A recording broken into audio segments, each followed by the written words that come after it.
Students, हम साथ में ज़रा स्ट्रक्चर देख लेते हैं क्रोमोज़ोम का। इससे आपको काफ़ी हेल्प आउट हो जाएगी और ये आप लोगों को कॉमन बेसिक कॉन्सेप्ट्स हैं। तो क्रोमोज़ोम की बात की जाए तो ह्यूमन की बॉडी में नंबर ऑफ़ क्रोमोज़ोम 46 है और अगर पेयर्स की बात की जाए तो 23 पेयर्स ऑफ क्रोमोज़ोम्स हैं। ठीक है, ऐसी ह्यूमन की बॉडी में इतने ही नंबर ऑफ़ क्रोमोज़ोम होने चाहिए 46। अगर 46 नंबर ऑफ़ क्रोमोज़ोम से एक नंबर कम या एक नंबर ज़्यादा होता है क्रोमोज़ोम का, तो आपकी बॉडी में सिंड्रोम्स डेवलप होना शुरू हो जाते हैं, दैट इज़ डिजीज़, अनक्योरेबल डिजीज़। ठीक है, इसी तरह से जो प्लांट्स होते हैं, हर प्लांट का अपना अपना क्रोमोज़ोम नंबर्स होते हैं। अब देखें ज़रा क्रोमोज़ोम के स्ट्रक्चर की बात की जाए तो ये कंप्लीट स्ट्रक्चर क्या है आपके पास क्रोमोज़ोम्स का।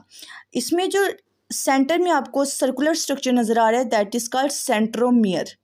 ठीक है, अब सेंट्रोमियर के ऊपर अल्लाह ताला ने एक प्रोटीन की टाइप जो है सराउंड की हुई है, that is called kinetochore proteins. ठीक है, इसी के साथ स्पिंडल फाइबर्स ने नेक्स्ट अटैच होना होता है। उसके बाद ज़रा देखें, आपके पास स्मॉल सा क्रोमोज़ोम का पार्ट अगर ओपन किया जाए तो वो इस तरह से आपको डबल स्टैंड की फॉर्म में नज़र आता है, दैट इज़ कॉल्ड डीएनए। ठीक है, क्रोमोज़ोम का स्मॉल पार्ट है, उस स्मॉल पार्ट को ओपन करके देखा जाए तो वो डबल स्टैंडर्ड डीएनए की फॉर्म में नज़र आ जाता है और ये इसको आप लोग क्या बोलते हो, डीऑक्सी राइबो न्यूक्लिक एसिड। ठीक है, दैट इज़ डीएनए। उसके बाद ये क्या होता है, डबल स्टैंड होता है और ये क्या है, एक पार्ट है क्रोमोसोम का।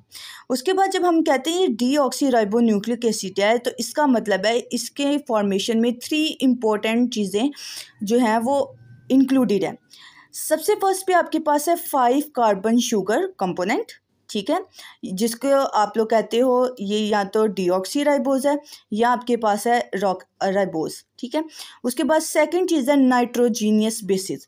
और नाइट्रोजीनियस बेसिस कौन सी है आपके पास, एडेनिन, गवानिन, साइटोसिन और थायमिन, जिसमें ए हमेशा टी के साथ पेयरिंग करता है, जी हमेशा सी के साथ पेयरिंग करता है और आरएनए की केस में ए हमेशा पेयरिंग करेगा यू के साथ यानी यूरासिल के साथ।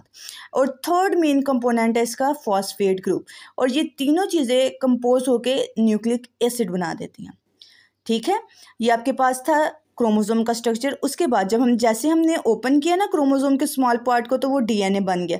इसी तरह से अगर हम लोग ओपन करते हैं डीएनए के स्मॉल पार्ट को जो कि सेगमेंटेड फॉर्म में होता है, तो उसको आप लोग क्या बोलते हो, जीन। ठीक है, और ये क्या है, स्मॉल सेगमेंट ऑफ डीएनए, जैसे डीएनए था स्मॉल पार्ट ऑफ क्रोमोसोम। ठीक है, उसके बाद देखें आपके पास ये सिंगल क्रोमोसोम है, यानी कि नंबर ऑफ क्रोमोसोम के 46, इस तरह के 46 नंबर ऑफ क्रोमोसोम्स आपकी बॉडी में होंगे। अगर आप लोग पेयर की बात करते हो तो वो क्रोमोसोम क्या होंगे, इस फॉर्म में होंगे, यानी कि इनके पास 2